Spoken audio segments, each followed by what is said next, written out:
Welcome to the Middle-Raged podcast, where your hosts, Adam and Keith, get a bit cross about stuff that really doesn't matter. Bless them. Oh, and we should probably warn you that things can be a bit sweary at times.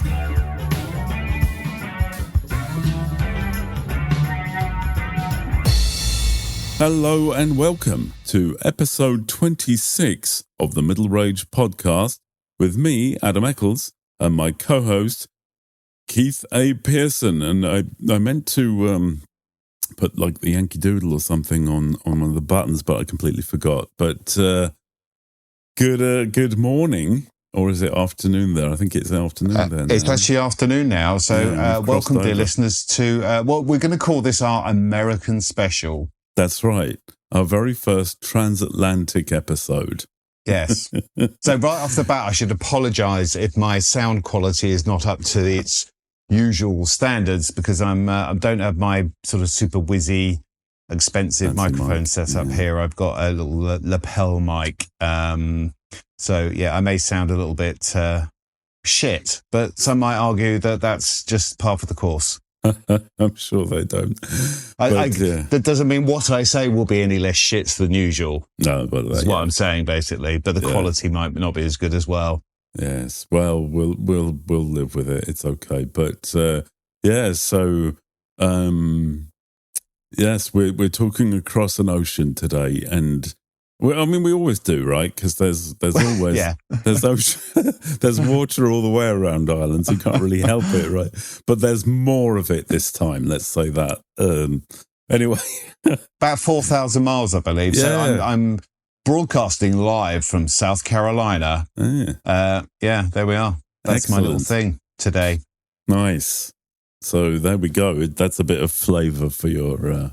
I like to think that we go that extra yards to mix things up for the listeners. That's right. Literally, actually, in this instance, more than an extra yard. Quite a few yards. Yeah. Wherever next, maybe we'll come live from Blackpool, Blackpool, or the Sahara Desert, or the pyramids of Egypt. Who knows? Just have or to. Turkish prison. Quite likely. Yes. Let's not go there. Anywho, right. So with that in mind, where are we? There. So it's June now. I think it was May the last time we did one. So here we are, halfway through the year, more or less. And here we go. Right. So I suppose we should kick off with Simon Lee. Thank you, Simon Lee. Bought us 5 coffees. This was a while ago now, since we haven't done a couple of weeks, And I think actually now Simon is on a pedestal with, I think he's one of now 3 people who've splurged the coffee. The 5 coffees, that is an elite club. Yes. That's it's pretty cool. So thank you very much, Simon. For huge thanks to Simon for that. And donation, that in real terms actually covers about, I would say, 60% of our costs for sort of hosting and stuff. So that one little thing is goes some way to keeping the lights on. So thank you very much, Simon. Indeed. But so if you want to join the ranks of the what do we call them, the benefactors, it's buymeacoffee.com/middle-raged, and you can donate 1 or 5 or 100 or whatever, however many coffees you feel like donating, and they're very much appreciated. So actually, that brings me on to something I've noticed since being stateside, as they say. Listening to podcasts. No. That is one thing which we'll no doubt come on to. But listening to my regular podcasts over here is I've noticed that they inject more adverts into them. And because they're localized, I'm getting like adverts for car dealerships and medical stuff, and all in sort of very shouty American accents. So that was a little jarring the first time I listened to my regular podcast. I didn't think of that. That's it's a bit scary when that happens, isn't it? Yeah. I mean, I'm not buying medical insurance. Probably not. I have no interest. And I'm not buying lumber because I don't even know what lumber is or what I would do with it. Lumber. But there is something about a lumber something or other, and all sorts of stuff that you don't realise that you needed. And medical crap as well, like drugs. Oh, yes. Yeah. Yeah, that's interesting, isn't it? Because we don't get that sort of advertising in the EU or wherever we are. Europe. Yes, Let's go Europe. That's a nice broad term, isn't it? Yeah, it's not a thing. I think it's probably banned, I guess. I don't know.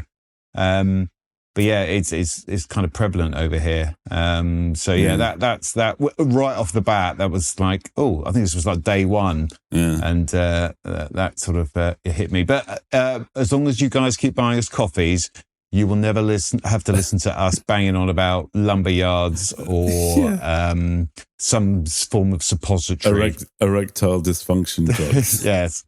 Yeah, we'll do that, most of that off mic. Yeah. Lovely. Anywho, all right, good. So, keep it up. buymeacoffee.com/middle rage. While we're ranting on as well, you may remember from last time, we have a listener survey, and we'll put the link in the show notes, but it's middlerage.uk listener-feedback. And there, if you haven't already, which you probably haven't, then go there and give us your feedback, and this will help us to direct the show in the right directions in the future, right? So I think it's not many questions. It won't take long. These surveys always say we won't take very long. Well, doesn't matter. Ours doesn't. Yeah. Ours doesn't. Genuinely. I think it took, if you spend more than 90 seconds on it, I would be amazed. Yeah. Yeah. So just there we go. Have a dip in there. Tell us what you think. And then we will collate those results and act accordingly, probably, right. Maybe. Unless they all say, just shut the fuck up, Adam and Keith. So then. Well, I think if everyone, said, don't just give it up, I think we probably would. Probably, yeah. But based on the fact that people keep downloading and listening and whatever, buying coffees, I suppose, so it can't all be bad, can it? You would hope not. You would hope not. Right. Good. Okay. Let's crack on then. Yes.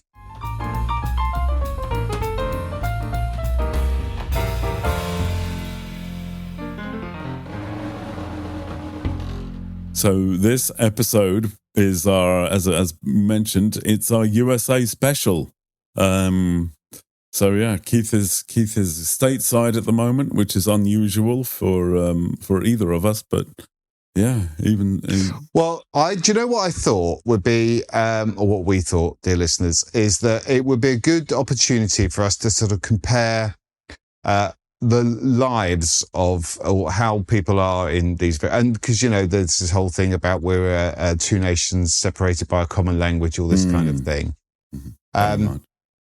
But there are lots of tropes and about both the UK and US, and there are things that are worse here and things that are better here. Yeah. So I thought we thought it would be a good idea to sort of delve into that because Adam's obviously travels to America fairly frequently. To sort of take the middle-aged view upon the differences between our two nations, and we have American listeners, and that's we right. both have American readers of our books. So yes, we will. This is not about the people per se. It's about stuff. The sort of I think what's our tagline? It's the minutia, the irritating minutia of everyday life, right? So it's that kind of stuff. It's not beating up on any nation. So it's all very much intended to be good-natured and, playful, hopefully. Yes, we're not declaring... But a bit, it will be a bit ranty. Yeah, it's bound to be. Yeah, well, yeah, it's part of the course, right? Yeah. We're not declaring war on the USA. So we would definitely lose that war, I think. Yeah. Right. So let's start it off with the negatives. Okay. Why not? So why did the American cross the road in a large truck? That's more. Yes. It's not a chicken, but it's an American crossing the road. And you can't cross the road. You can't. That's one of the things that I've always like. My first experience of America was in Texas, Austin, and that you'd think you look at a map, and you think, oh, I'm going to go there, this, that, and the other. I'll walk this way or whatever. Yeah. Then the reality hits you is that not only can you not cross the road physically because it's like 5 lanes in each direction, and you'd probably be flattened within half a second, but it's actually illegal to cross the road. And so you think like, oh, well, I'll go from this restaurant to this shop across the road. Well, you have to drive. So on my second or third day here, the little anecdote, I was told of a housing development that was built. They leveled loads of sort of like light forest, okay? And they built 500 homes, right? And then they built a school on the opposite side of the road, right? Okay. But because they didn't install any pavements, why would you? Parents had to drive their kids across the street, right? To go to school. But what was happening is kids being kids, they were crossing like through, there was a little bit of like woodland left. They were dodging cars because, you know what kids are like. And this was opposite. And you think, at what point did anyone look at that and go, do you know what? A couple of crosswalks would be a good idea. A zebra crossing or something. And a stretch of pavement. Yeah. No. Why would you do that? No, God, no. And especially as a school. Come on, guys. They didn't think that through, did they? No, and it seems to be a common thing where you just cannot physically. Where I'm staying at the moment, I can't. It is impossible to walk. I say it's not impossible. You can walk anywhere, right? But it's possibly illegal and definitely would be quite dangerous because there's no pavements. You'd have to walk on the road just to walk to a shop. That is definitely a negative, right? And I mean, not everybody. I mean, most people, sure, but not everybody has a car. And so, what do you do? What do you do if you don't have a car and you live there? Or Uber. Thank God there is a really good Uber coverage in this part of the world because, there's no other way to get around. Unless you're in one of the bigger cities. If you're in sort of small town America, which I happen to be, it's, the car. And something else I've noticed is Americans have this thing of saying it's just down the street, right? Now, just down the street to anyone in Europe means it's within about a 2-3 minute walk. Right. Agreed? Yeah. In America, just down the street could be anywhere between 3 and 10 miles away. That's a long street, isn't it? It is. But it's perception of distance. It's. Do you think that's down to is it a percentage of the country size? Because obviously America is massive. Absolutely ridiculously. And to the point where this is the other thing, right? Is when first time I was in Texas is, people were saying, where are you from? And I said, Ireland. And the standard response is, oh, do you guys eat haggis there? And I'm like, God, Jesus Christ, here we go. But no, I said, no, that would be Scotland, right? That's different. And well, isn't that the same thing? Because then you look on the map, Scotland and Ireland to an American is probably just next door, right? It's literally touching. Yeah. So just 10 miles is just down the road because the width of the entire country is what? I don't know, 5,000 miles or something. It's fairly big. But it's, I mean, we'll come on to that later on, but I think, I mean, as an American, it must piss you off that you can't go out for beers. You can't just walk somewhere and go out for beers as a rule. Well, that's, You've got to get an Uber. In any given village or town in Europe, mate, I mean, perhaps not where you live, because you're an outlier, right? Because you decided to live like a hermit in the middle of nowhere. But for most people, there's somewhere that they can walk to within 10 minutes to have some drinks, some food, whatever, right? And then you can walk home. Right. Yeah, that may not be your preferred pub of choice, but your local, it's exactly. There is no concept of a local here, and that's kind of, unless you live in a city, but anywhere outside of a city, you don't have a local. Right. Yeah. That's because it could be 10 miles away. You're not going to walk home after that. Even if it's local, it's still probably a 4 or 5 mile journey, right? It's this whole sense of nothing is obtainable unless you're in a vehicle. That is a thing. Yeah. When I go, I always have to rent a car, because literally there would be no point in going if I didn't rent a car. Yeah. No. So unless you just stayed in a hotel room for a few weeks, and that would be quite a depressing experience, I'd imagine. Yeah, and the thing with Ubers is, yes, they're convenient and cheap and whatever, and long term, it's probably even cheaper than having a car because insurance, blah blah blah, right? But you can't.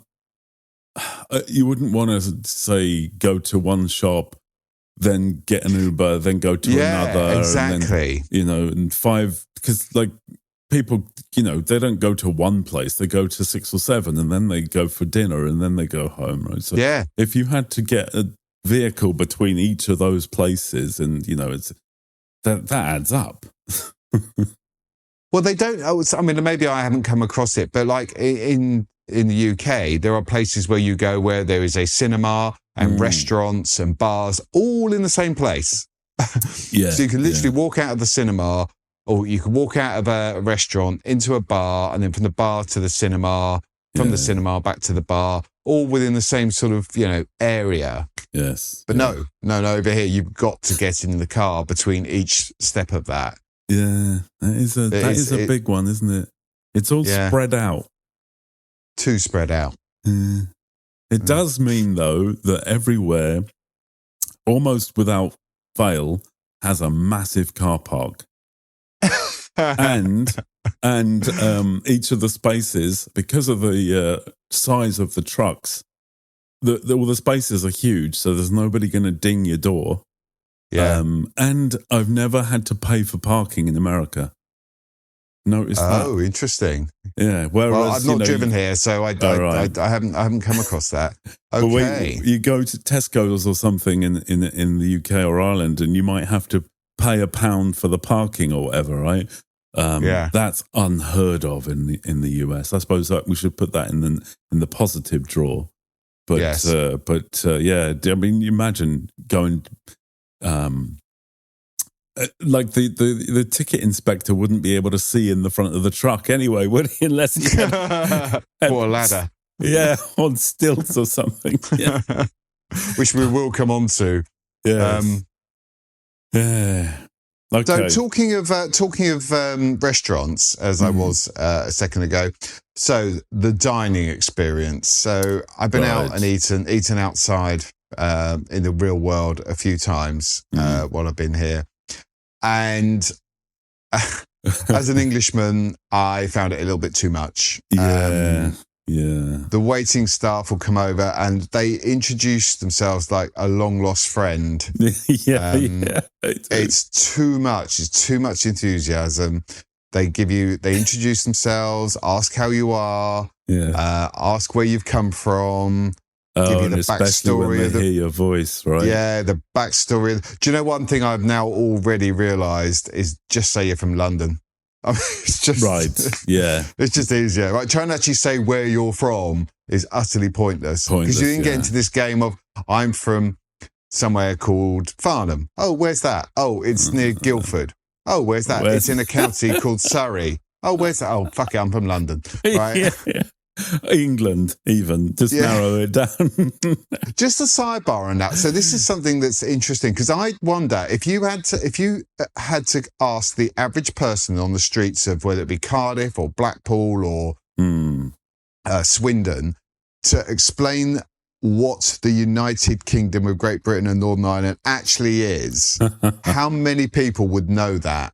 Yeah, well, yeah. It's probably the difference between Britain, England, the UK. Yes. What's the other one? Is there another one? Northern Ireland. Well, you've got Great Britain. Oh, yeah. And then you've got Britain. And then you've got, Tony Britain, Fern Britain, all the Britons. And then obviously England, Ireland, Scotland. And then you get into the complexities of Northern Ireland and the Republic and all of the backstory of that. I would say for most Brits, that is... It's a bit complicated, isn't it? It's they don't probably fully grasp it. So trying to explain it to an American it feels like you're giving them some sort of lesson, right? Because it just goes, you then have to start explaining, like the island thing, right? Well, Ireland is Ireland to an America. It's just one island, literally. Right. But then you explain, well, no, the top corner of it is for some reason, Yeah. What reason's that? Oh, you do not want to go there. Don't ask. Yeah. Oh, dear. I mean, and then that leads you into the whole story of why perhaps in some sections of English society, we are not as enthusiastic about St. Patrick's Day as the Americans are. Right, yeah, very much so. Yes, there's a big thing in America, isn't it? It's huge. I think that it's bigger in Texas than it is in Ireland. Do you know? Wasn't it you told us, and we talked about this in previous episode, where one city they dye the river green. That's or something. Right. Yeah, it's Chicago or Boston. I can't remember. Maybe both. But yeah, they do. It's just like we don't dye the rivers green here. We don't need to, I suppose, but.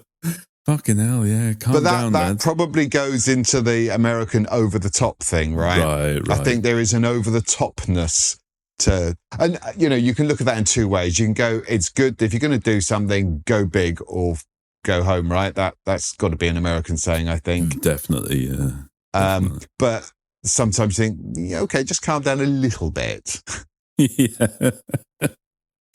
Sorry, right. We've got off that sidebar back into restaurants. So here's something else that I discovered. I was led to believe that American portion sizes were huge.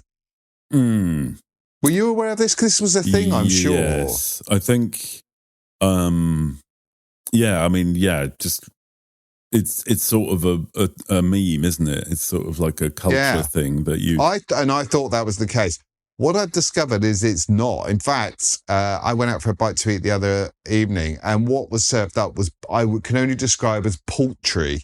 Oh, wow. That's not good. Yes, as opposed to poultry. Poultry.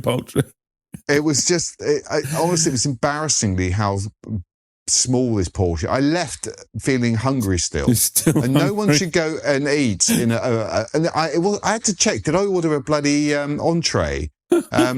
As opposed to a main. I get confused with these bloody terms. A main dish is, what's that here? That's, it's not an appetizer, it's, I don't know. I don't know what the terminology is. I should know this, but I can't. You were a chef, right? Yeah, you should know this stuff. I can't remember that. Maybe that is the entree, isn't it? Somebody will correct us, but the appetizer is your starter. So that's that's surely going to be a tiny little portion, but whatever. But well, that's what I thought I may have ordered inadvertently, but I hadn't.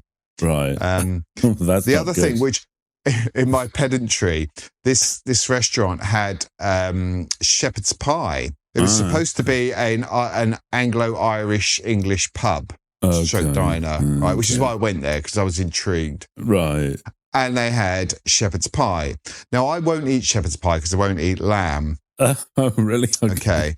I find it objectionable to eat baby anything. Okay. But then on the menu, it described it's minced beef. Well, they didn't say it was minced. They said it was ground beef. Well, that's not. And I felt, should I? Yeah, it's a cottage pie. Exactly. Yes. Exactly. But they're not going to understand that, are they? Do they know what the shepherd part of that means? It's the fella who tends the sheep. The sheep. Yeah, clues in the name. Yeah. But I wasn't sure they would appreciate my pedantry. Probably not, because they printed that menu years ago. Yeah. So I'm going to guess they wouldn't have cared. No. But that's by the by. So then, right, I know we get into the paying for your meal business, right? And this is, I know we talked about this several times, okay? But it still jars massively, is the fucking tip, right? The mandatory tip. Yeah. We could have a whole podcast on this on that subject alone, I fear. I probably could, yeah. But it is so confusing to a non... do you know what? I think it's confusing to Americans as well, because not everywhere is going to have the same kind of... Like, I went to one place this year where they asked you, even before you sat down, if you wanted to tip. Or what did she say? It was something like, do you want cash back? She's like, are you going to pay with card? Yes, of course. And then she's like, do you want cash back for the tip? I'm like, what does that mean? What? And I had to... and then I didn't know what to say. I was like, what do you mean? And it was something about... she'd give me... I don't even know what I'm saying here. Do you know what this gets into? Do you remember our previous episode, the overcomplication of everything? Yeah. Right. Yeah. This falls into that category. Definitely. It is ridiculous. You get to the end of your meal. Was the service good? Right. Yes, it was. How much is that worth? 10% extra, I think, is fair. Yeah. Right. Yeah. But if it's not, then I should be under no obligation to leave any tip at all. Right. And I would guess that most Americans would absolutely buy into that, because there must be times where you get shit service and you feel that you still have to tip these people, even though they've been less than obnoxious or whatever. Yeah, exactly. Yeah. Gobbed in your food. I don't know. It's who knows? But it's so weird. And it makes no sense. Yeah. What also makes no sense is the fact that they don't over here bring a card reader to the table that you can just tap your phone, right? They want to fuck off with your card. Oh, yeah. Yeah, don't like that. No. Yeah. They literally... I explained to a waitress that no one's done that in the UK for fucking, I don't know, 5 years maybe? At least, yeah. Yeah. You don't take the card away. Because I don't want you skimming off my card. Buy a load of stuff, tap, tap, tap, off you go. Yeah. It's one of those weird quirks that makes you... It's almost like a time travel experience. Yeah. Because you're sort of cast back to a time where that was commonplace at home. But, I mean, who takes out bank cards anymore? Well, exactly. Yeah, you've got to pay. Yeah, you wouldn't give them your phone, would you? And go tap that in the back somewhere. Well, by the time they get it, your fingerprint. Yeah, so it's going to be locked. So it's just so archaic. Yeah, I know that sounds ridiculous because it's not. It's in this day and age. You think this is a country that prides itself on being a world leader in so many tech sectors, right? You find that is, I've found that you'd think that America would be super advanced in like broadband in everywhere, but it isn't. And even things like cell phone plans are mad expensive, and they don't normally come with unlimited data. Whereas that's just been my default for as long as I can remember, right? And it's, it's 30 quid and that's that. Well, but it's mad expensive. But things like that are weirdly out of touch. And even I know people who receive a check as their monthly pay. No. Yeah. And don't deposit that into their bank. They go to some weird place called Checks Cashed or whatever like fucking And they weird. turn it into cash. Yeah, and there's of course a big fee for doing that. And like, why are you living like this? This is bizarre. It is, isn't it? And it does feel. And I'm sure one thing I have realised is that obviously everything is different state to state. Oh, yeah, so where I'm staying is actually in South Carolina, but North Carolina is just across the border. Right. So if you go into North Carolina and you want to buy a drink, it doesn't matter, You need your right? passport. They want to see ID, right? Yeah. So you can look at someone and go, mate, do I look? I mean, look at me for fuck's sake, right? Okay. Do I look like I'm under 21 years of age? 21, come on. Right. And it doesn't matter. It's the law. And I get that, right? It's not the bartender's fucking fault, is it? It's a stupid law. Yeah. It's weird though, isn't it? But why piss off everyone? Is underage drinking such a... That's what I don't get right. You're penalising massive swathes of society for what is really in the big scheme of life, kids buying beers at a bar that might be 19. Is that really the worst fucking thing? No. Yeah, exactly. To the point you would just inconvenience the whole virtually population. Everyone else. Yeah. Yes. That is this is one of the sort of the weirdnesses of America, the sort of prudy attitude and towards alcohol. Well, alcohol and nipples. Americans are terrified of nipples. Absolutely terrified. I don't know. I must admit, I've kept mine under wraps. So Good idea. Idea. But I'm still here for a few days. So we could test this theory. I could wander down Main Street later, get my nips out, and see what happens if you end up in jail. I could then the next episode it will be just a solo one as Keith is serving 30 days in an American prison for nipple exposure on Main Street. Christ. Don't even talk about it. That's tempting fate. But yes, dangerous. But what we're talking about? We were talking about restaurants and taking the card away and all that jazz. Yes, that's it. Yeah, yes. The prudy attitude towards beer and booze, and like you have to be 20. Like in the UK, in Ireland, it's 18. That's your rite of passage. So 3 more years. I mean, what are they saying that they're more immature by 3 years?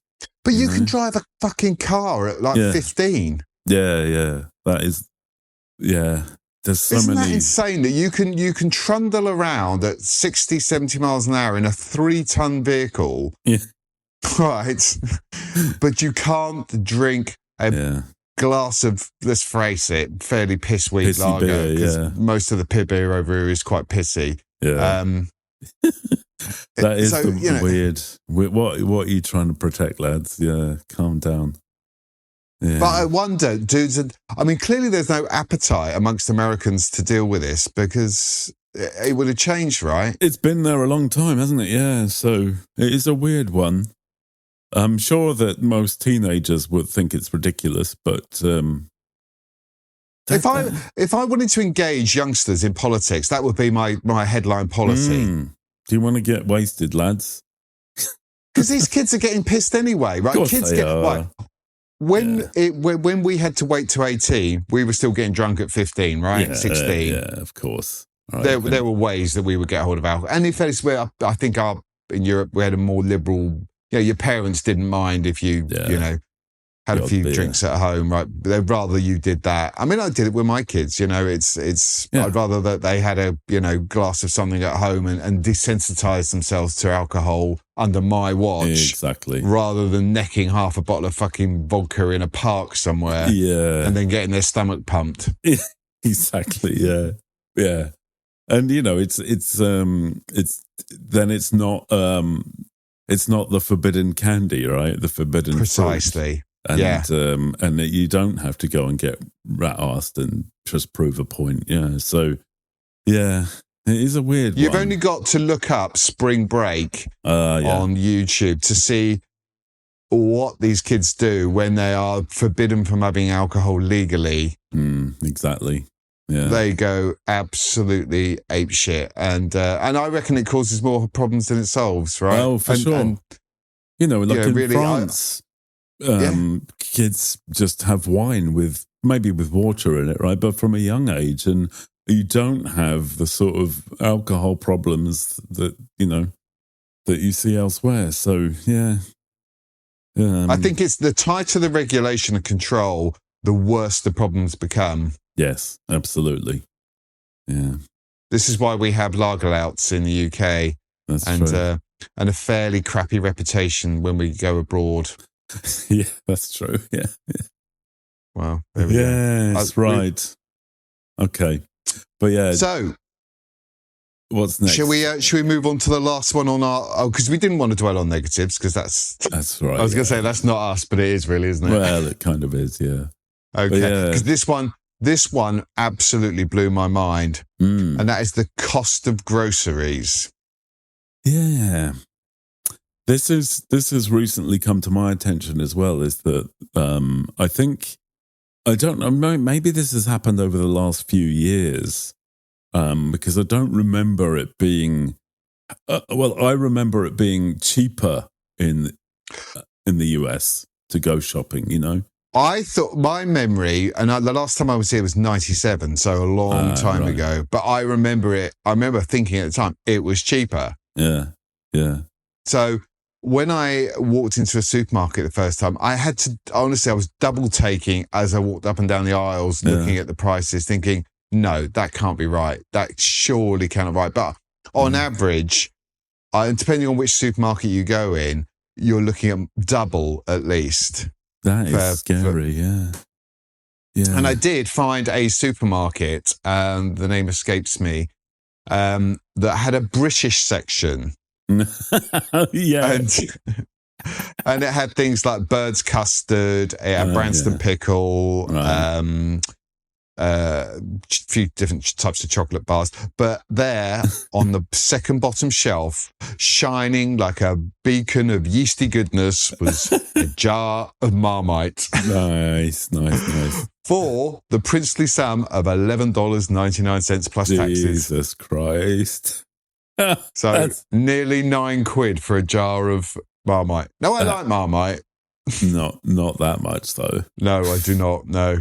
I mean, literally, I was thinking, was there anything they could have put in that jar that I would have paid £9 for? Yeah. Right. I mean, no, that's ridiculous. I suppose that's because they had to import it, especially or something, right? But it's a jar of Marmite, right? Yeah. It's not like a car. It's a small thing. Taxes, right? I mean, for Christ's sake, it's. But anyway, then I thought one area, this was the bit that really shocked me, that had to be significantly cheaper in the UK was meat, right? Because America is, the entirety of the Midwest is full of fucking mega farms, right? Right. There's millions of cattle here. Yeah, all farm. So, yes, creating all sorts of problems, apparently. Yeah. So I found, again, the quality as well is questionable, because you're looking at it thinking, is that beef or is that, it's ground chuck? What the fuck is that? I don't know. Yeah, it doesn't sound good, does it? Whereas we have, our packaging says lean steak mince, which sounds appetizing. Ground chuck. What the fuck is a chuck? What does it mean? Anyway. So I found what I thought was comparable, which was 450 grams of lean mince, or they called it low fat. Okay. And that was actually, ironically, the same price as the Marmite, $11.99, which equates to £8.90 for 450 grams. So that's the pound or something, isn't it, roughly? Yeah, 16 ounces, is that a pound? I can't remember. I don't know. That's another thing I should have added to the list, the confusion with because Americans don't use. See, we're kind of stuck in this sort of weird place where we have miles and kilometers and ounces and grams, and so we kind of understand both. But we would. I don't think I've seen pounds on. I don't understand what a pound of anything is, really, if I'm honest. I'm Googling it here, and that is 16 ounces is 1 pound exactly. So, gotcha. Right, now I know. Right. Or just under half a kilogram. Yeah. Okay, so that 450-ish kilos would be, what, 3-4 quid in the UK? Yeah. In Europe, I reckon.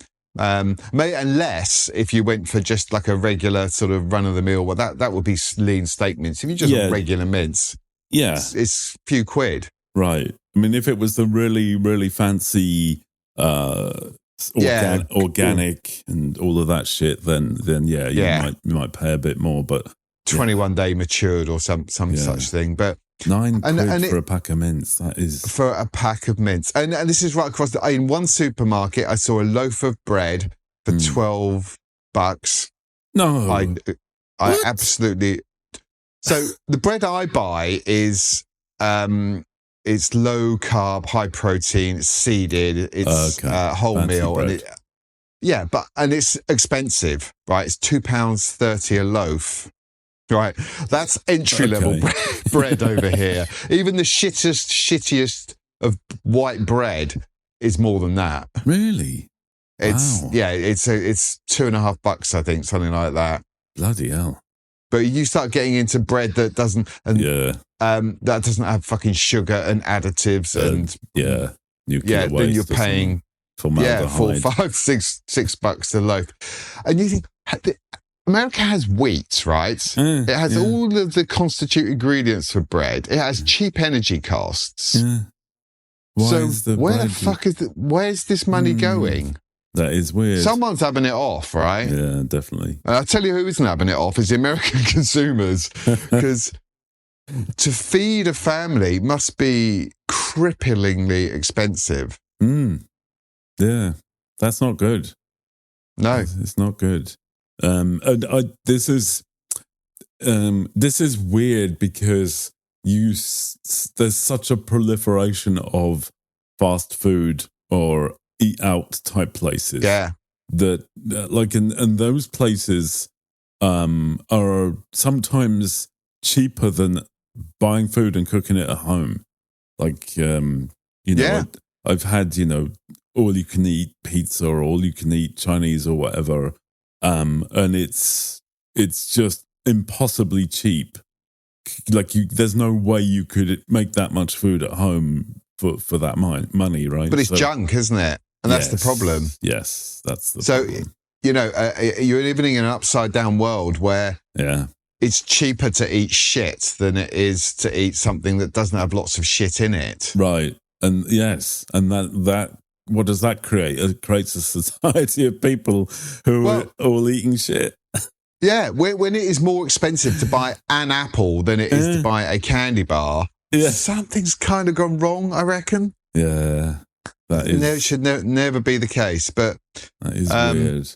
That is scary. Yeah, so I feel bad for Americans having to put up with that because that's a shame. So when you're paying, I don't know, 5-6 quid for a box of fucking cereal, that kind of sticks in the craw a bit. Yeah. And the sugar is in everything. You have to really read the ingredients before you buy, and in stuff you wouldn't expect it. Yeah. So, quick anecdote here. I was offered a slice of cheddar cheese.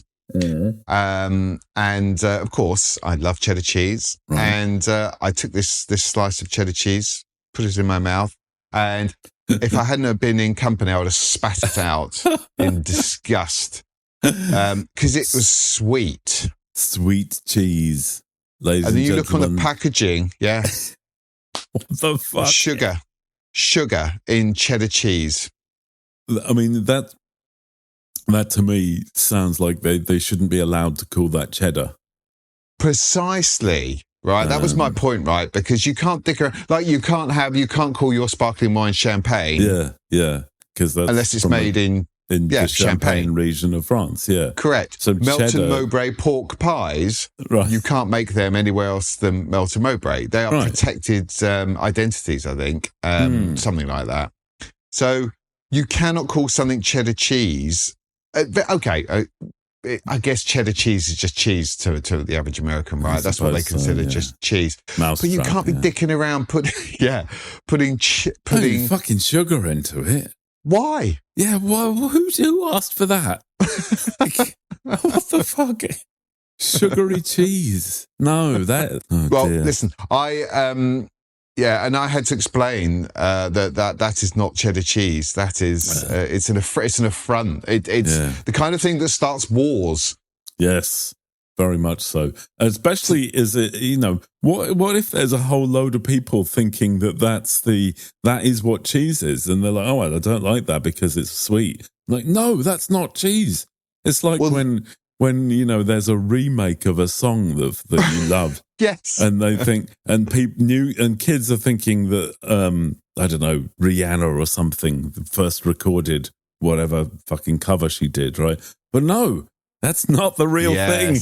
Yes. That's quite prevalent.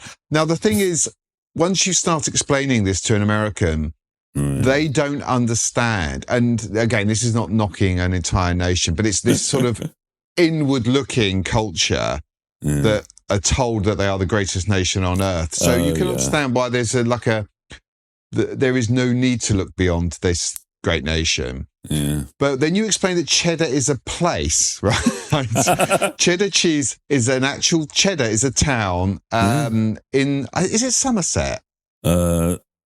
It's that sort of West Country way, isn't it? Somewhere around there. Cheddar. Is it Gloucestershire or Somerset? Sort of that sort of. Over that side. That's Somerset, okay. You're right. Yeah, Somerset. It is Somerset. Okay, I'm glad. And that's why it's called cheddar cheese, because it is from a place called Cheddar in Somerset in England. So, yes, it is well within my rights. That's why it's called cheddar cheese. It's that has been established, okay? It's not for you to fuck around with it and put sugar in it or molasses or whatever the fucking else you're putting in it. That would be a hanging offence. Do you know what you could do which I would have loved to do, is to get some really good extra mature cheddar. Yeah. If I don't carry it around with me as a rule, but if I had, I would have offered that to that American and said, "Now that's cheddar cheese. Try that." And I think that would have put them right off there. Well, it would have been an eye opener, wouldn't it? Literally. Because that's strong stuff. Anyway, I think that right. Should we move on to the good stuff now, the positives? Yes. We don't want to dwell on the cheese issue because I'm still slightly angry about that. If I'm honest, you probably will be for months. I would. Yeah, I felt PTSD over cheddar cheese. Who knew? You would, yeah. Fair enough. And these are the things that you discover, right? These are the things that you don't. Nobody tells you that you're going to be eating sweet cheese. Can you get off the plane? They're like, watch out. People will give you sugar cheese. You kind of feel it should be. This is why I think we're doing a public service. So anyone going to America will be on the lookout, and they'll need to ask questions. Check will those my cheese ingredients. have? Check those ingredients, because there's random shit in stuff that you wouldn't expect. So there we are. Yeah. Yes. Very good. All right. Positives then. Yes.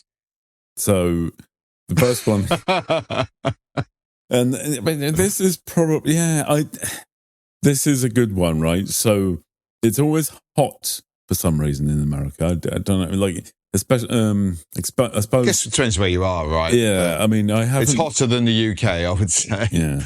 I don't think I've done like a winter in New England, so I don't know, right? But whenever I've been to America, it's always been hot. Well, not always, but most of the time it's been hot, and it's a different kind of hot to what we're used to. Like when you go on holiday, it's hot, but if it was that hot in England, you'd be dead. Well, I went to a city called Charleston. Right. in South Carolina a week into my visit, and the first day I was there, it was overcast, grey. It was 30 degrees, and the fucking humidity was just, it's like you walk out of the Airbnb and within 20 minutes, your shirt is clinging to you. Oh, right. Yeah, that's grim. Yeah. That's no good. I learned two things there. Don't walk when it's humid anywhere. Yes. Because it was a city, I thought, well, I can walk. This is great. I can walk to shops and see stuff, but it was so humid. Yeah, I had to get an Uber. Well, there you go. Yeah, that's maybe why they don't walk around anywhere. But the heat is one thing, right? And you're right. When it's the dry heat, that feels more European. Yes, it's like going on holiday hot. Yeah, yeah. But it's the humidity which is a kick in the nuts. Yeah. But I think Americans, and indeed these countries that are typically warm in the UK, have it sussed, and that's because they have aircon everywhere. Right. Yeah, and that is important. Yeah, and we crucial do not have that, and that's why there's a heat wave and everyone freaks out and dies because we're not, as we always say, right? We're not set up for it, and we're not. And I have because I'm weird and I don't like heat at all. I've got a portable air conditioner thing that I wheel into my office, but it's so fucking loud. It's really, really loud, and it has to have a massive pipe going out the window. And, again, I'm not set up for it. So I have to have this stupid setup with a big pipe, and it costs a bloody fortune to run. Yeah. Whereas an American house would have central air. Yes, so I believe that is the term. Yeah. Yeah. So there's a thing somewhere that generates the cold air, and it just blows it around special pipes around the house. And you don't have a really loud, massive lump of furniture in the room blowing out. You just have nice, cool air coming out of somewhere. So that's how to do it. So here's an irony. So I'm back in the UK on Friday. Right. And there's supposed to be a heat wave, really? And it will be up in the high 20s, so, which is comparable to what it is here at the moment. Yeah, but I'm actually dreading it because it will be completely there will be no air conditioning at nights. Yes, that's where it gets you, isn't it? Just lying bedtime, lying in the sweaty pool of your own juices. God, it's the worst bit, isn't it? It's at night time where it's just the air is still and it's just muggy and warm and because you can't escape it, can you? When it's cold, you can make yourself warm. When you're warm, what are you going to do? Yeah, the only thing, like, have a cold shower or something, but can't really sleep in that, can you? Yeah. No, temporary respite, isn't it? Your back for long. So the fact of having aircon everywhere is actually, because I tell you what it means when you do go outside, right, and you want to just sit in a pub beer garden or something, when you want to cool down, you just wander in. Yes. Or even in a home, right? If you want to sit in the garden and enjoy a few cold beers, you can do that and know that if you get too warm, you just wander inside. That's it, yeah. So you get to appreciate the heat rather than resent it. That's what I'm kind of saying, right? It becomes a lifestyle thing where you can do stuff outside and and then just go, I'm hot, so I can go jump in a pool, or every house here seems to have a pool. Yeah. That wouldn't. It's just not a thing in the UK, wouldn't work right? Here, would it? No, it wouldn't. I mean, you're going to spend 30 grand on something you can use for 9 days of the year. Yeah, exactly.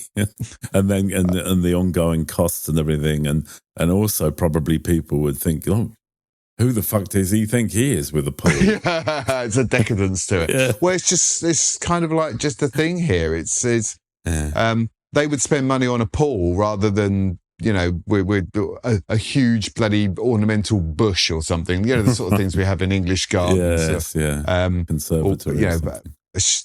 Conservatories, biggest waste of money ever. Yeah. So there is that. But yeah, it's kind of more enjoyable, really, because you get the best of both worlds. Absolutely. I'd love to have a pool and a situation where I could use it. That'd be nice. Yeah. It would, because you wouldn't have to go and drive for 2 hours and suffer other humans. Exactly, yeah. And get naked in the changing rooms with weird people doing all sorts of things. Yeah. Yeah. And you could get into that pool safe in the knowledge nobody else has pissed in it within the last half an hour. Wouldn't that be nice? It would be nice, yeah. So lot to be said for that, I think. Absolutely. Right. Air conditioning, yeah, okay. So the next one then is so this is probably not applicable if you're already American. Right. But yeah, for us with our UK accents, it does make people wake up, doesn't it? Like if you're just walking around saying nothing in a shop or restaurant or whatever, you're just nobody, right? But as soon as you open your mouth, they're like, "Oh, you're weird. You're interesting. What's going on?" And then you get the guessing game. Yeah. Are you from South Africa? No. Are you Australian? No. Irish? No. South Africa. I genuinely, I've had that. I have had that. And they go, don't tell me. I know that accent. Don't tell me. Okay, I won't tell you. Right. Oh, is it? Yeah. And they're going through this list. You're thinking, I mean, surely English would be the first. Got to be your go-to, right? Yeah, you'd think so. Good grief. South African was a bit of a one. That's a wild one, yeah. Yeah. But even Australian. Yeah, no. Come on, guys. They need to watch more Crocodile Dundee. They do. Or on the Cell whole... Block 8. Bloody bitch. So that's going to be our catchphrase now. We don't... I think this is a thing, right? That there is a genuine interest and enthusiasm from people, right? And I think that we don't realise we live in our little microclimate and we don't realise how kind of close-minded and cynical and even perhaps pessimistic we've become as a nation. Yes, that's a good point. Yeah. As a people, really, actually. And I don't know what it is. I mean, you could argue that it's the weather, it's this sort of constant drudgery of bad news all the fucking time. It's something in the British psyche, I think, that makes us just slightly... Yeah. Do you know, here's the thing, right? Okay. When you say to someone in England, how are you doing, right? And then, I mean, say a friend, right? Somebody or a family member, somebody you actually know, right? So you are genuinely interested rather than somebody on a fucking sales call. Yeah. The most positive thing you could say would be, mustn't grumble. Yeah. Not bad. Not bad. Not good, but not bad. Yeah. Mustn't Whereas grumble. here, somebody will say awesome, and they mean it. I'm awesome. Do you know, there is a word that is so American, and that is awesome, and that is their word. It sounds wrong coming out of our mouths. Because when we say it, if you said to me, how you doing? And I said, awesome. You'd go, oh, right, that you're just being sarcastic. Yeah, of course. Yeah. That means your house just burnt down or something. Yeah. Or fucking brilliant, right? I mean, the way we say brilliant, if anyone says to you, how are you? If they say brilliant, in the UK, that means the absolute opposite of brilliant. Weird, brilliant. I mean, literally is a thing people say when something goes wrong, right? Oh, brilliant. That's just brilliant, right? My car just fucking broke down. I've got no petrol. That's brilliant. Brilliant. Right. So, and this is the kind of way we've become tuned, I think. And and you don't realise it until you step out of it. And then you go and you live amongst people who are way more, I'm going to say enthusiastic. Now, that's not to say that they can't get too enthusiastic sometimes. Oh, yeah. Definitely. To the point where it's actually uncomfortable. But as a whole, I think it's a good place to be because, life and all that, it's, you get one go at it. I suppose, yeah. You can, it's balance, I suppose, maybe. Yes, balance is a good thing, yeah. Yes. I mean, we do have a whole podcast about moaning about being stuff. cynical, yeah, we do. But that, as you said before, that doesn't mean we're miserable pricks the whole time, right? Correct. And we laugh about it, right? Exactly. It's a humorous podcast. If we were just here talking down about how awful shit is, nobody in a sort of rather dreary, world-weary, sort of somber tone, I don't think we would get many people listening to that, right? No, absolutely. Or maybe we would. We don't know. Please, send us an email. Different type of people, yeah. If you want us to be extremely boring and dour. There you go, Victorian. Yes. Well, you could do a whole episode in that. We'll so practice. Let's keep that as an option. Okay, good. So I would say as a whole that is one thing I've noticed, and I thought it would irritate me if I'm honest. I thought I would find it a little bit jarring, but no, it's because I think it kind of lifts you up a little bit, right? No, you're right. Yeah, because that's not the whole of America. That's as important to understand. Is America is massive, right? And because I was saying before, I've been to New York State and City, and I've kind of found. No, obviously this doesn't apply to everybody, right? But I've just found that talking to people in New York is wildly different, for example, to talking to someone in Nashville. Yes. Whereas they're miserable in New York and they don't really want to engage or don't want to talk to you or whatever. Whereas in Nashville and Tennessee in general, right, they're just... Or the South, I think. I mean, maybe that's it. It's a Southern thing, perhaps. They're your best friends and you just got off the plane and everyone's super, super friendly, right? So, yeah, it's different. But, it can be jarring indeed. And sometimes you just don't want to have a conversation, especially about, where are you from? Like, Jesus, leave me alone. So, sometimes I try to not speak at all when I go into a restaurant or whatever. I just point. I'm mute. Yeah, sorry. I'll type it on my phone or something, right? But I just... It's that instance where you should learn sign language, maybe. Yeah, there you go. It says something you would, but that kind of sums up us as Brits. We would rather learn sign language than actually have to have a conversation we don't want to have. That's true. Yeah, it kind of sums it up. I think. Oh dear! What have we become? So, should we race through these last ones because we're going long? Yeah, we're going long here. So, shops. Yes. Stores, they're called in America. I apologise, stores. And the fact that they're open, right? I mean, what a novel thing, right? That you can go and buy shit at 8 o'clock on a Sunday evening in a supermarket. Handy. That is handy. Do you know what? And I'm going to keep banging this drum until my arm falls off, right? I cannot understand Sunday trading laws in the UK.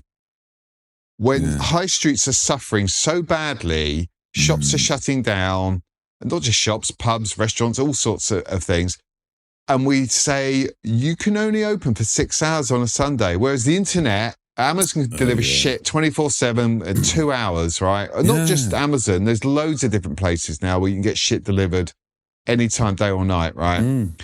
But an actual shop that has to pay for staff and rates and rent and lighting and all that stuff, they can only open for 6 hours. That is weird, isn't it? It is stupid. That's what it is. Yeah. And here, you can go shopping at 8 o'clock on a Sunday evening, and people do. Yeah. And as a consequence, you don't have, supermarkets are not rammed the weekends. Yes. There's a lot of places where it's open at 3 a.m. as well. Yeah. That's probably a bit much, but... But not if you're a night worker, right? If you're, I guess, yeah. Because there are so many people and they may work in factories or whatever, that might be the only time they can go shopping. And but it is weird that there's one law for sort of online or non-physical places and another for actual shops. That is ridiculous in this day and age. It's stupid. And so I find that massively refreshing, that you can pretty much go, you can get anything you want anytime, although you have to get in a car and get it. Yeah. But you can at least go and, like, if you want a pair of underpants at 9:00 on a Saturday evening, I don't know why you would, but or I don't know, a hat. You can go and find it, right? That's how it should be, and it creates more jobs, right? Of course it does. Yeah. And it keeps people in the habit of visiting stores. Whereas if you make it more difficult, like, you've already mentioned the paying for parking thing. You park for 2 minutes in the UK, that's £6. It's it's counterintuitive. Right, it does, because I know people in the US do generally go shopping, and to me that's like I'd rather do anything than go shopping, because it's a pain in the arse. You have to park, and the car park's far away, and you have to pay for it. You have to have cash for the car park, and then it's really busy, and so many reasons. But in America, I did go to a mall last week, and the mall itself wasn't particularly different to one in the UK, although it's much, much bigger. Although I'm led to believe that by American standards wasn't very big. It's like the car thing again. Right. It's, this is just this is a medium-sized mall, and there are many, many bigger ones. But anyway, and it was a pleasant experience. It wasn't overly busy. It had a full range of shops. Some the same that we have back in the UK. Yeah. But you're just able to drive up there. You're not having to go round and round and round in a bloody multi-story. I hate multi-story car parks with a passion. Yes. I hate them. And I hate having to pay and go to a ticket machine. It's just, then you've got to find a bloody lift. I'm on level 3 green, and then it's level 3 blue, and fucking just the overcomplication of everything. Yes. Having to download an app to pay for the ticket. So, but it's the whole process of just retail experience is so shit in the UK now. Yeah. And then you come to America, and it's like they make it easy. Yeah. Because they want you to come in. Yeah. Exactly. Not rocket science, is it? Yeah, exactly. Yeah, it's very good. Okay, now. Yeah, so it does feel like people just don't want you to come shopping. Yeah, and then they go, I wonder why the high streets are dying. And let's just do so. Let's put up some, let's put up some ornamental benches or some, That'll do it. Yeah. It's just the stupid headedness of the whole thing. Anyway, that could be a whole episode's worth of rant in that particular one. Okay. But so one thing I have also noticed, the points, the negatives that we picked up on, I went to somewhere called Baxter Village yesterday, day before, can't remember, right? Okay. And this is a newish development, and it was sort of centred on what they perceived to be a European-style village. So it's clear to me now that Americans are getting pissed off with this whole having to get in a fucking car and go everywhere. Right. And there is a growing demand for more sort of European-style villages where you have like a plaza, like a village green almost, with trees and parks and shops, all in this sort of main area, and it's been created. So it does feel a bit Truman Show, right? You're walking along, and it doesn't feel quite. There's something off about it because it's not authentic in the sense that you walk to a village in England or Ireland, and it's been there for hundreds of years, right? And it's probably got a church and a 17th, 18th century church and a oldie worldy pub, and but. So it does feel a bit weird, but it feels way better than the other experience where you've got to get in your car. So you can go in to get your hair cut, and you can walk down the road to get a sandwich, and then you can walk down the road to a chemist, pharmacy.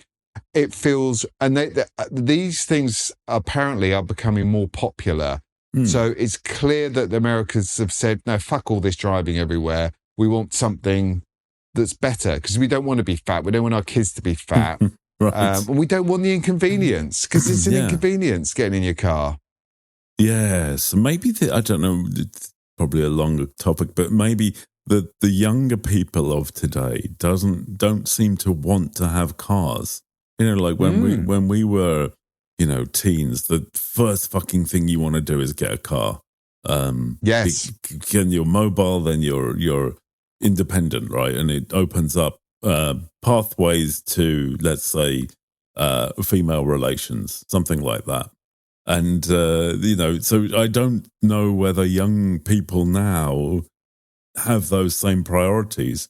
And so they don't need that, do they? Because their lives are online. That's it, yeah. And so it follows then that they'd want to have a place to live and work and stuff where you can just walk around and get everything locally. Which that then tends to be big cities, and then big cities are expensive, which is kind of then, so the youngsters can't live in the cities because they can't afford it. So they have to live out in the suburbs, which means after work, all their, some of their colleagues say, yeah, you're just going to get some beers. Oh, I can't because I've got to fucking drive 30 miles back to the home that I can just about afford to live in. So I think you're right. I think maybe it's the younger generation said, do you know what? We would just like to live somewhere where the car is not king. Yeah. Well, that's a good sign. I think so. And I think maybe it could be a turning point because it's not sustainable, the whole car thing, really, is it? And who really wants it? Driving is a miserable experience. and I'm going to say, this is something we didn't touch on, and just to, not that we wish to end on a negative, but we are going to have to. Don't, guys, complain about congestion on your roads and then everyone driving a vehicle the size of a London bus. Okay? Yeah. Yeah, that is a weird one, isn't it? They do love those big fucking cars. Unnecessarily big. Yeah.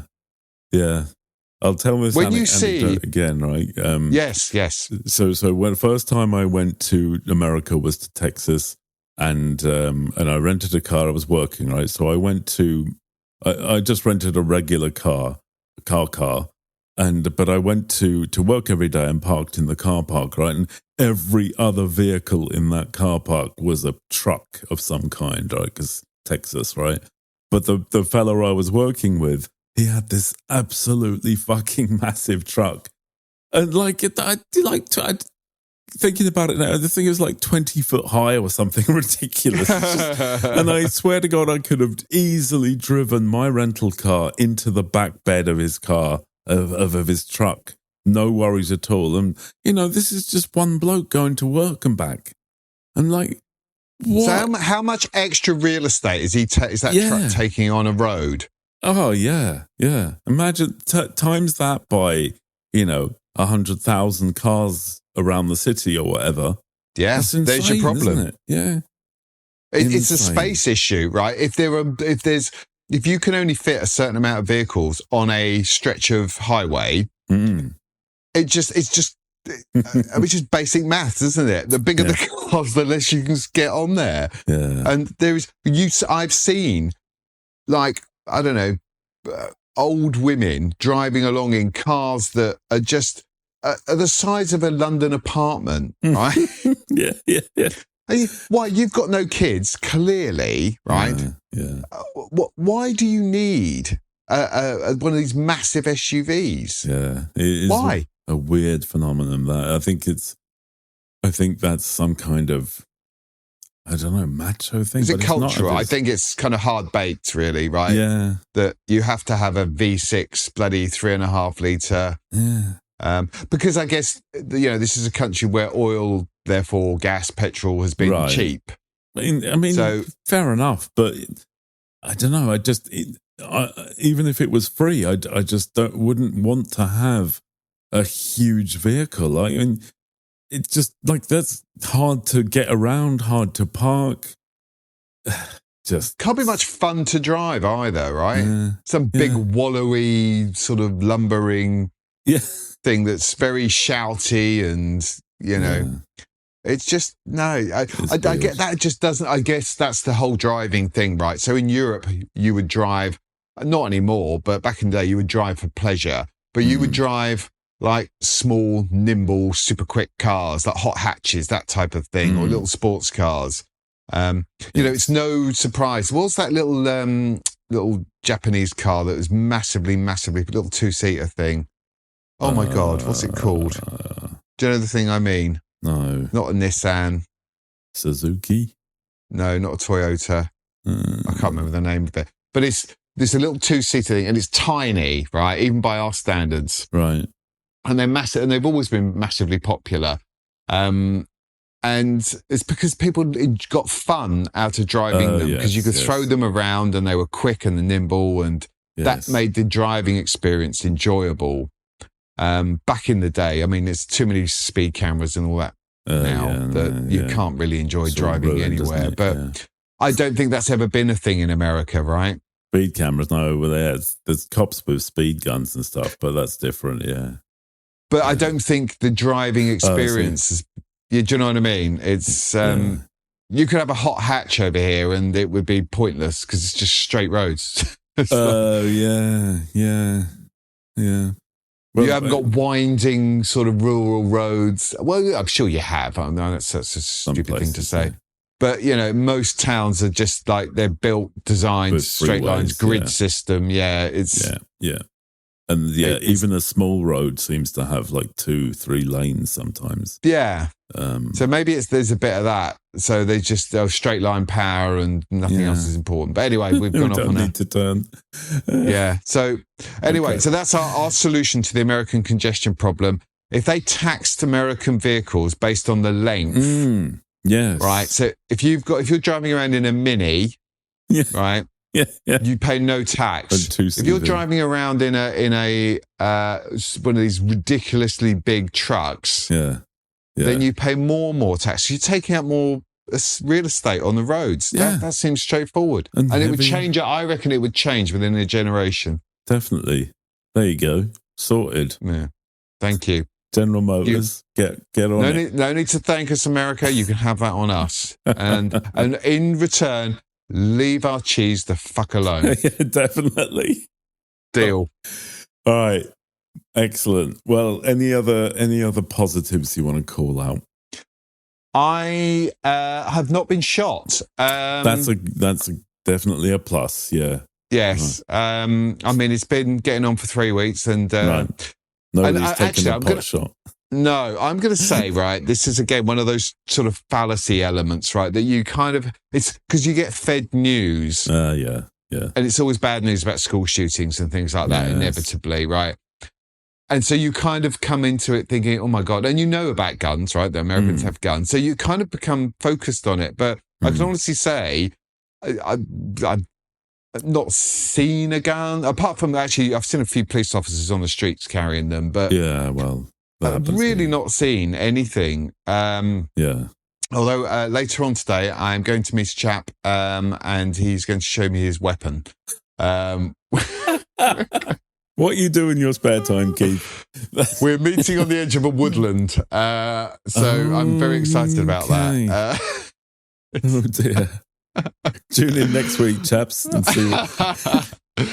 No, he's a retired police officer called Frank, and he does have weapons. He's actually read one of my books, so he's off to. I'm intrigued, genuinely intrigued, and I would like to hold a rifle. Right, unloaded, right? Unloaded. Okay. So there will be no inadvertent accidents, but it's genuinely, it feels very safe here, very safe. Fair enough. That's a good thing. Yeah, I've been to America loads of times. I've never encountered anything like that at all either. And it's just normal, you know. I guess this thing is, if you judge England on London, you're going to have a very different... You're going to think that you're going to be stabbed everywhere you go in London, right? So you could be walking down, I don't know, Milton Keynes High Street, and you're not going to be stabbed as a rule, right? But London, it's the news that comes out of London is just stabbings every day, and so that's that. And I guess that's the same over there here. Yes. you hear the crime in the big cities is always going to be much, much worse than it is in the rest of the country. Yeah, so exactly, yeah. There we go. So I have not been shot. So touch wood that remains the case for the next few days. Yes. Good. Hope so. Yeah. Thanks. Yeah. Should we have a happy ending? All right, let's do the happy endings then.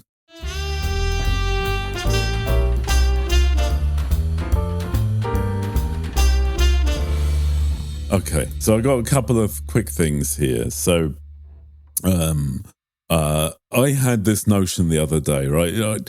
And it's brought on by perhaps the long gap that I tend to have these days between a book release, right? Because life and everything just gets in the way, and it becomes hard for me to find the time to write a full-on novel, right? But I don't like to stop writing because it breaks your flow and everything. So long story short, and there's a pun there.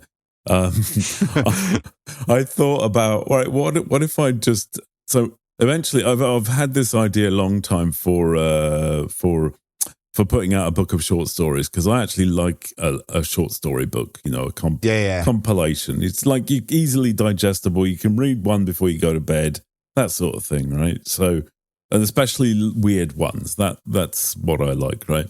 And so I thought, well, I'll do one myself, and I have got a little back catalogue of these things. But anyway, so I had this idea of making a short story VIP club, and so that's where people can log on to Ko-Fi, so ko-fi.com, Adam Eccles, and sign up for the membership. And look, I thought, let's just keep it ridiculously cheap. So it's just €1 per month. You can donate more if you want to, but you don't have to. It's €1, whatever that is in your local currency. I suppose less than a pound and a little bit more than $1, something like that, right? But not much, and you won't even notice €1 a month, right? And for that, you'll get a short story emailed to you once a month. Now, so I had this notion. I thought, well, I'll put it out there, see what happens.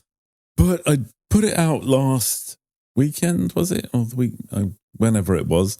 And people actually joined. I couldn't believe it. So first off, thank you to everybody who has already joined.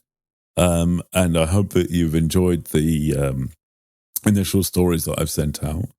And to anybody who hasn't yet and who may be interested, give it a go, because it's stuff that I've not published anywhere else yet. As I say, I will compile them into a book at some point, but that might be years away, right? So you'll just look, if the 6, 8 months, 9 months, 10 months is too long to wait for a book, but you just have to have a bit more of the bullshit that I spit out. then you should call these Eccles. There we go. You can have that on me. Good one. There we go. Nice.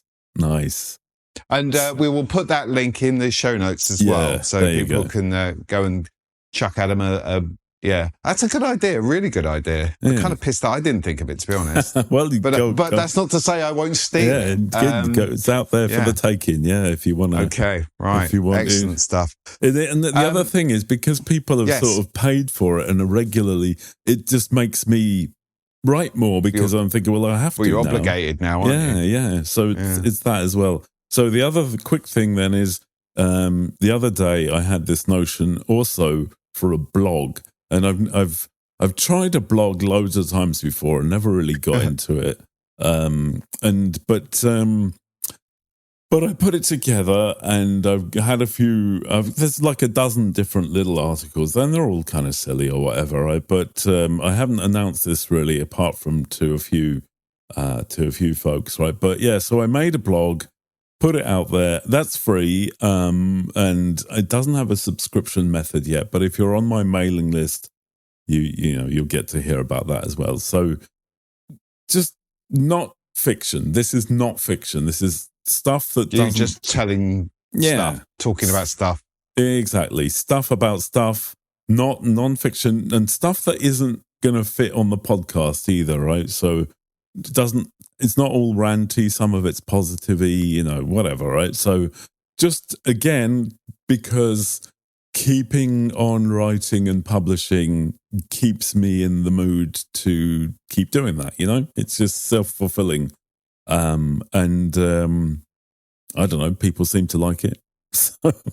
Right. So my happy ending, well, it's a bit of a broad one, this one, because one of the reasons for me coming over to America was to kind of shift my head and get out of the sort of malaise I think I got into with writing and it's as you know yourself, it's a hamster wheel. You write a book, you publish it, you sort of bask in the sort of the self-congratulations for a little while, and then you get on, you do the next one. It's a repeat process, and after having done that 19 times in 9 years, I just got burnt. And do you know what? It's been so my thank you is just to the world, really, right? And actually, this part of the world in particular, which is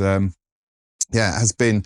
I've woken up every day for the last week and felt in a completely different headspace. I can feel my creative batteries are sort of recharged and starting to feel a little bit inspired and like I was 9 years ago. Right.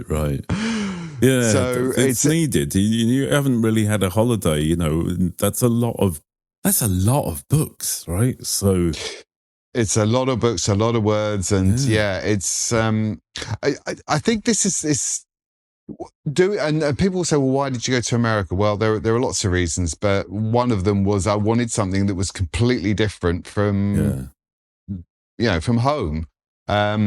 Yes, and it's and I came I came here not knowing what really to expect, but it's surpassed my expectations on many, many levels, and it has actually done what I wanted it to do, and so that's my happy ending, but who knows, maybe a happy beginning, we'll see. Yeah, good stuff. That's great to hear.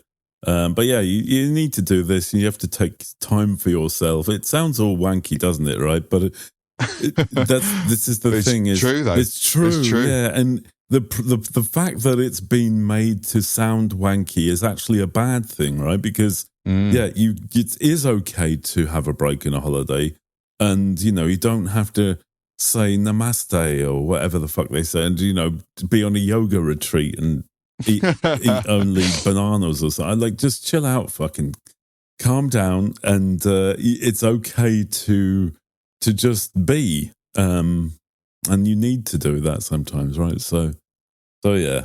Well, everyone bangs on about physical health, and I'm one of the worst about that because it's something I've kind of been into for years. Yeah. But you kind of forget that your brain is also your mental health is also probably quite important too. It is, because we're men, right? And we're Generation X men, so therefore we have to be sniffy and sort of dismissive of these kind of things. It's it's seen as a sign of weakness, but genuinely, it's take a break. There you go. Take a break. That's our advice. That's all it is. A bit of peace. Like sometimes peace. Yes. Sometimes I just find that just sitting with no distractions, no noise, no phone, no nothing, just for 10 minutes, and just letting your mind go wherever it wants to go, and maybe or going for a walk is equally good, or just going, like, I can just go and sit next to the beach, which I sometimes do, and not like a sandy summer beach, but just rocky coast, coast, and so that you just to let your brain do what it needs to do is very healthy, I think. I couldn't agree more. So Yeah, I think it's something we should all do more of. Absolutely. And I think that seems like a very positive end to what is normally a very very angry podcast. Yeah. There we go. That could not have been more of a happy, positive ending. Excellent. Good. Well, on that note, then we'll say, but we've gone very long, so we'll say until next time. Say hello on socials. If you want to, middle-raged, tell us what you think. Don't forget to do the survey. So that's middle-raged. That's in the show notes. In the show notes, yeah. You'll never remember. So yeah. So and thank you to those people who have filled it out already. That's much appreciated, because plenty of people have, right? But plenty of people haven't. So those that have, thank you very much. Yes, indeed. So if you want to keep the lights on for one more episode, buymeacoffee.com/middlerage. All donations much appreciated, and will stop us from I don't know, forcing you to listen to medical, drug, erectile dysfunction, whatever, exactly, adverts, right? Because that's not to say that Adam and I will never discuss that subject, but no, you never know. Pay us or we will. We're getting old, right? What do you expect? Right. Oh, I think we should end that there. Yeah. All right. Have a nice day, as they say. Indeed.